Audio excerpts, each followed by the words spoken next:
हमारे व्यस्त जीवन में ईश्वर की आवाज़ जो सदा से है वही सत्य है, और जो सत्य है वही ईश्वर है। जिसका प्रकृति पर भी अधिकार है वही ईश्वर है। ईसा को जो ऊंचा दर्जा दिया गया है, जो वे हैं, उनका ये कहना कि मैं ही हूँ, जीवन की रोटी मैं ही हूँ, डरो नहीं मैं ही हूँ, ये ईश्वर के लिए प्रयोग हुआ है। ईसा पुनर्जीवित ईश्वर हैं। इसी पर हम आज विशेष चिंतन करें।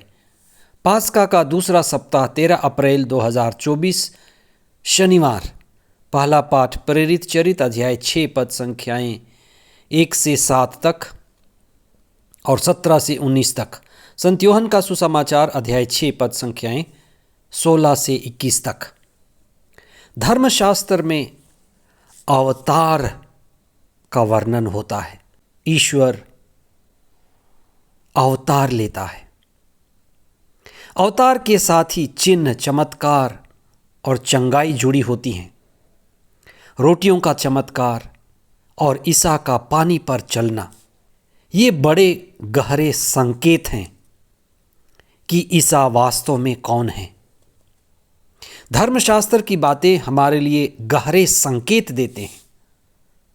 धर्मशास्त्र की बातें ये संकेत देते हैं कि ईसा वह नहीं हैं जो दिखते हैं।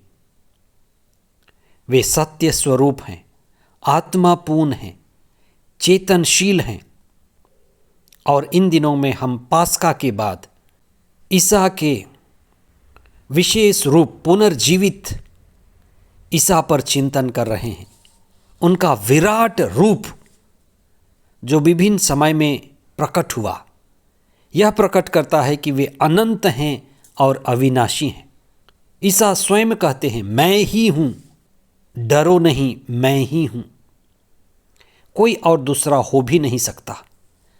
पहली बात तो यह कि ईसा पानी पर चलते हैं, और ये बड़े गहराई की बात को उजागर करती है।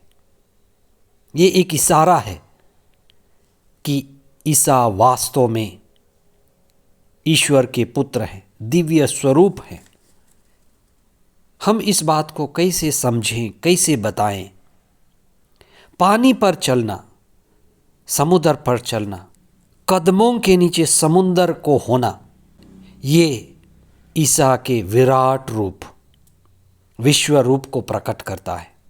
अगर आप उत्पत्ति ग्रंथ पढ़ेंगे अध्याय 1 पद संख्या 2, जहाँ पर लिखा है, ईश्वर का आत्मा समुद्र पर विचर रहा था। प्रारंभ में ईश्वर का आत्मा समुद्र पर विचर रहा था। ईश्वर का आत्मा समुद्र पर छाया था। इसका अर्थ है ईश्वर का समुद्र पर अधिकार है। और यहूदियों के लिए समुद्र कोई साधारण जगह नहीं है। समुद्र पर दुष्ट आत्मा की, शैतान की गद्दी है, वहीं पर उसका राज्य है।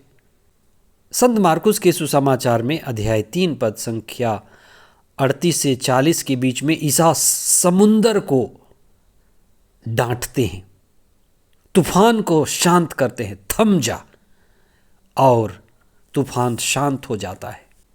इस्राएलियों की ये धारणा थी कि शैतान यानी दुष्ट आत्मा की गद्दी, उसका साम्राज्य समुद्र में है, और ईसा उसी शैतान, दुष्ट आत्मा की शक्ति को ध्वस्त करने के लिए आए थे। इसलिए समुद्र पर चलना उसके विराट रूप, विश्व रूप, शैतान की गद्दी पर भी अधिकार को प्रकट करता है।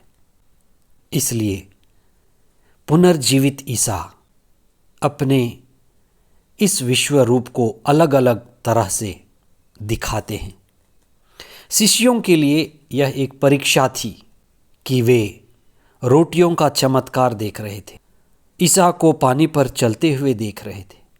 सारे चिन्ह, चमत्कार और चंगाई और अपदूतों का निकलना यही संकेत कर रहा था कि ईसा ईश्वर के पुत्र हैं। वे मुक्तिदाता हैं। वे हमें मुक्ति देने आए हैं। वे अहंकार को मिटाने आए हैं और वे स्वयं दुख भोग कर, मृत्यु से गुजरकर पुनर्जीवित हुए। और जैसे वे पुनर्जीवित होकर हमेशा जीवित हैं, वैसे ही हम सभी पुनर्जीवित होकर, आत्मा में होकर हमेशा हमेशा के लिए रहेंगे। हम यही प्रार्थना करें कि हम स्वयं को जान सके, आत्मा को जान सके, दुख भोग, मृत्यु और पुनरुत्थान के रहस्य को गहराई से समझ सकें और मुक्ति के लिए कार्य करें, मुक्ति की दिशा में सतत बढ़ें। आमीन।